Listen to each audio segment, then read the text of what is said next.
అన్యాయం అయిపోతున్న మామిడి రైతులకి అండగా జగన్మోహన్ రెడ్డి గారు బంగారు పల్లెనికి వచ్చినప్పుడు ప్రభుత్వం ఎలా తప్పించుకోవాలని చూస్తూ ₹4 ప్రభుత్వం తరఫున, ₹8 ఫ్యాక్టరీ తరఫున ఇస్తామని వాగ్దానం చేశారు. కానీ 4-5 నెలలుగా అది ఇవ్వకుండా ఎలా మోసం చేశారో మీ అందరూ కూడా చూశారు. వీటి కోసం రైతులు పోరాటం చేశారు, వైఎస్ఆర్ కాంగ్రెస్ పార్టీ పోరాటం చేసింది. అండ్ నేను కూడా ఎక్స్ లో ఎలా స్పందించానో మీ అందరికి కూడా తెలుసు.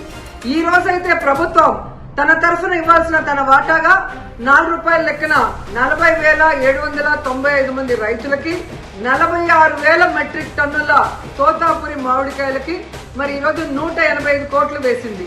ఇది రైతుల విజయం, వైఎస్ఆర్సీపీ విజయం. కానీ ఇంతటితో చేతులు దులుపుకుంటే సరిపోదు. దీంతో పాటు ఫ్యాక్టరీలు ఇవ్వాల్సిన 370 కోట్లను కూడా ప్రభుత్వం ఇప్పించాల్సిన బాధ్యత తీసుకోవాలి. ఎందుకంటే ఆ రోజు ప్రభుత్వం చెప్పింది కాబట్టే రైతులు ధైర్యంగా ఫ్యాక్టరీలకి తోతాపురి మామిడికాయలు తోలటం జరిగింది.